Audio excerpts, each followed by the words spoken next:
remote mountain village of Gotas de Sangre, Blanca Díaz lives in a small house with 9 relatives, her parents, 3 sisters, 4 nieces and nephews. Blanca's father, Santos, built their 2-room home 20 years ago, and the thin cement floor is showing signs of wear and deterioration. 40 other families now live in the spread-out village. This past year, the 7th and 8th grades became available. Now the school's enrollment has increased to more than 100 students. For several years, European, Asian, and North American NGOs worked to install clean and potable water and electricity to this remote village. The availability of running water has prompted more people to relocate from other parts of this mountain to Gotas, where a clean water supply has reduced the frequency of sickness and disease. Blanca is 18 years old. After completing the 6th grade, she had no option other than a typical rural Honduran life. Then the COTI scholarship provided her with a different option. She could earn more education and have hope in a better tomorrow.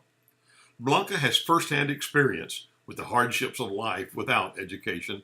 She wants a better life, and education is the key for her and her community. Blanca starts each day with a bath at the family pila. The morning bath is a ritual, a time that signifies pride in her person, her attempt to face the world with a clean heart, mind, and body. As the lime whitens the outside walls of her home, giving a kept appearance, her clean and pressed school uniform shows that she is a student who really cares.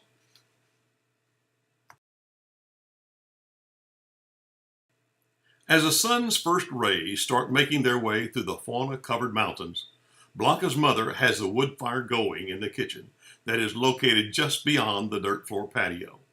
Outside kitchens and cooking areas are typical for rural Honduras.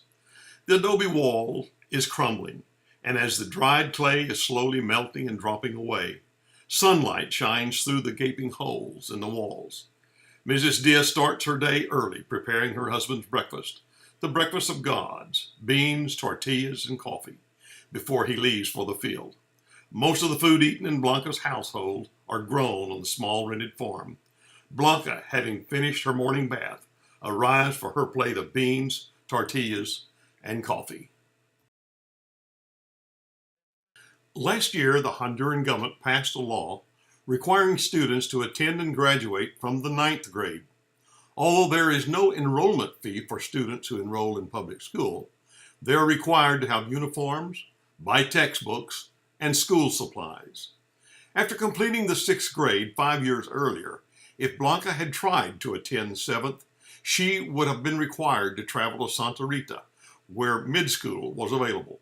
Blanca did not have funds to travel to Santa Rita 5 days each week, nor did the family have the minimal resources for uniforms, books, and supplies.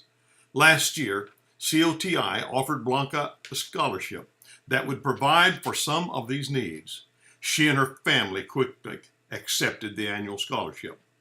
Daily, Blanca walks the 300 yards from her home up the mountain to the Episcopal mission that for the foreseeable future will be used to house the 7th and 8th grades.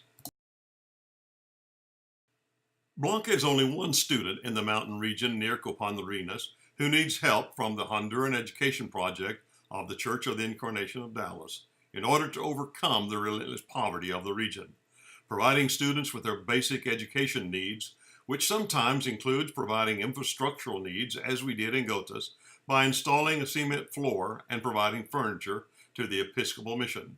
Helping provide education and health care are 2 primary examples that the kingdom of God is near to Honduras.